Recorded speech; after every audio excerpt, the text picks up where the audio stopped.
Hey guys, welcome back to my channel. आज का हमारा टॉपिक है the secondary laws of learning, अधिगम के द्वितीयक नियम। ठीक है, अभी से पहले हमने इसके प्राइमरी लर्निंग के किए थे और अब हम करेंगे इसके सेकेंडरी लॉज ऑफ लर्निंग। तो फर्स्ट है बहु प्रतिक्रिया का नियम, जिसे हम इंग्लिश में बोलते हैं लॉ ऑफ मल्टीपल रिस्पॉन्स। इसमें क्या होता है, प्राणी को जब तक सफलता प्राप्त नहीं होती है तब तक वह एक के बाद एक प्रतिक्रिया करता है। ठीक है, सिंपल सा एग्जांपल लेंगे कि अगर हम लोगों को टेट का एग्ज़ाम क्लियर करना है, ठीक है, अगर हमारा फर्स्ट अटेम्प्ट में हो जाता है वेल एंड गुड, नहीं होता है तो हमारा क्या ऑप्शन होता है, हम बार बार ट्राई करते हैं। ठीक है, तो क्या मतलब हुआ इसका कि जो भी इंसान होता है वो अपने उसके पूर्व अनुभव होते हैं, जो उसके पास्ट एक्सपीरियंस होते हैं, उनके बेस पर उसे सुलझाने के लिए अलग अलग तरह से रिएक्शंस देता है, प्रतिक्रियाएं करता है। ठीक है, और क्या होता है कि जब वो प्रतिक्रियाएं कर रहा होता है तो उसमें क्या होता है, उसको समस्या की जो सुलझाने की एक टेक्निक होती है वो भी उसको मिल जाती है। ठीक है, अब ये जो मैं आपको करवा रही हूँ ये एक शॉर्ट में ही करवा रही हूँ, मैं ज़्यादा लेंथ में नहीं करवाऊंगी मैं इसको, क्योंकि अभी हमने शॉर्ट में ही करना है और इसके इम्पॉर्टेंट क्वेश्चंस भी डिस्कस करने हैं। अगर हम एक ही चीज़ पे अटके रहेंगे तो फिर ये नहीं होगा, क्योंकि बहुत वास्ट सिलेबस है। अगर हम धीरे धीरे करके इसको करते रहे तो हमारा एग्ज़ाम तक ख़त्म नहीं होगा। तो जैसे आपको पता है कि जेपीटी का एग्ज़ाम भी अब आने वाला है कमीशन का, तो उस हिसाब से हमें प्रिपरेशन भी करनी है। नेक्स्ट वन आता है हमारे पास मानसिक तत्परता का नियम, लॉ ऑफ मेंटल सेट, और क्या बोलते हैं इसको, यहाँ पे और होना था, यहाँ पे ऑफ लिख दिया है गलती से, लॉ ऑफ एटीट्यूड।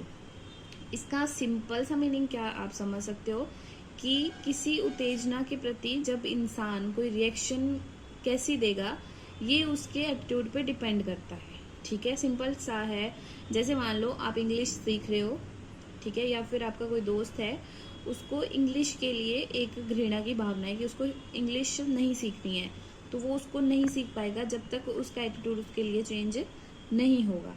ठीक है, इस तरह से ये वाला जो नियम है इसको हम मेंटल सेट का नियम भी बोलते हैं, और मानसिक तत्परता जिसको हिंदी में हम कहते हैं। आगे आता है आंशिक क्रिया का नियम।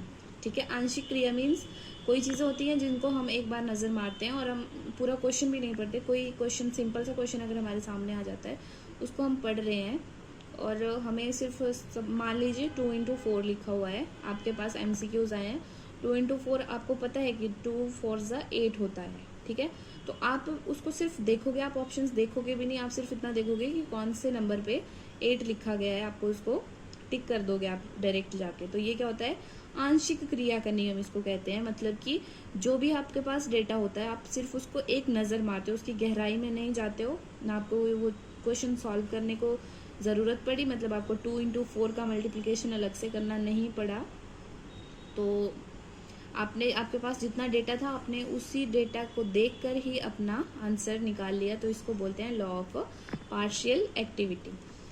आगे आता है समान अन्वेषण का नियम, या फिर लॉ ऑफ एसिमिलेशन या लॉ ऑफ एनालॉगी। इसमें क्या होता है, नवीन समस्या के आने पर उससे मिलती जुलती समस्या की सहायता लेना। इसका मतलब हुआ कि मान लीजिए आपके सामने कोई प्रॉब्लम खड़ी हो रही है, सपोज आप ट्रिग्नोमेट्री पढ़ रहे हो, आप उसकी एप्लीकेशंस पढ़ रहे हो ट्रिग्नोमेट्री की, लेकिन आपने वो सिर्फ पहली बार ही क्वेश्चन देखा है, आपको वो क्वेश्चन नहीं आ रहा है, तो आप क्या करोगे, जो आपने पीछे एप्लीकेशन से पहले उसके फॉर्मूलाज पढ़े हैं, उसकी जितनी भी आपने आइडेंटिटीज़ पढ़ी हैं, आप उन सब को रिमाइंड करोगे और आप कोशिश करोगे कि आप जो आपके सामने नई सिचुएशन आ रही है उसमें उसको अपना जो पास्ट अनुभव होगा उसको ऐड करके कुछ सीख लें। ठीक है, तो इसको बोलते हैं law of assimilation. Assimilation means अपने जो आपने पास्ट एक्सपीरियंस से कुछ सीखा है उसको आप नई जगह पे यूज कर रहे हो विदाउट चेंजिंग। ठीक है, नेक्स्ट और लास्ट आता है साचार्य परिवर्तन का नियम,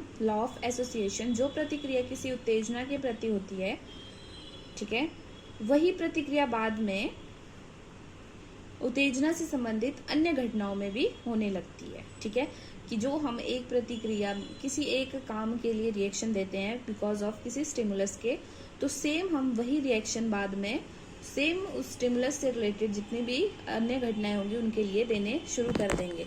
और ये मैंने आपको एक सिंपल सा यहाँ पे ट्रिक भी नहीं है, लेकिन आप इसको इंग्लिश में याद कर सकते हो, ये बहुत ईजी है, MMPAA। ये है सेकेंडरी लॉ, ठीक है। Secondary law means MMPAA, M for multiple response, M for mental set, P for partial activity, A for assimilation and last A है एसोसिएशन, ठीक है। अब थोड़ा बहुत आपको खुद भी याद करना पड़ेगा। अब हर चीज़ हम ट्रिक्स से नहीं कर सकते हैं, और मैंने पीछे भी आपको ज़्यादा ट्रिक्स नहीं बताई हैं, तो मैं चाहती हूँ कि आप जितना भी पढ़ो उतना हमें बिल्कुल क्लैरिटी के साथ समझ आए, क्योंकि ट्रिक्स से हमें एक नुकसान ही होता है कि हम लोग जो भी पढ़ रहे हैं हम सिर्फ उसको रट लेते हैं, हमारे माइंड में वो चीज़ नहीं जाती है। सो बेटर इज़ कि हम पहले समझ लें, उसके बाद ट्रिक्स तो बन जाते हैं। ट्रिक्स बनाने में ज़्यादा टाइम नहीं लगता है। और कल हम पावलोव का क्लासिकल कंडीशनिंग की थ्योरी करेंगे, और मैं कोशिश करूँगी कि अभी थ्योरी से पहले हम जो भी हमारे पास थॉर्नडाइक से रिलेटेड क्वेश्चंस हैं वो हम यहाँ पे डिस्कस कर लें, चाहे वो कोई से भी एग्जाम में आए हों, किसी भी, चाहे वो CTET में आए हों, JBT टेट में आए हों, TGT में आए हों, या फिर आपके जितने भी TGT के मेडिकल, नॉन मेडिकल, आर्ट्स वाले हों, या फिर उनके कमीशन जोन में आए हों। तो मैं चाहती हूँ मैं वही पहले यहाँ पे डिस्कस कर लूँ, फिर उसके बाद हम नेक्स्ट टॉपिक करेंगे, फिर उससे रिलेटेड वैसे करेंगे। इसी तरह से हमारा सिलेबस जल्दी से हो जाएगा। तो अभी के लिए इतना ही काफ़ी है। Thank you so much for watching and all the best for exams. Thank you so much.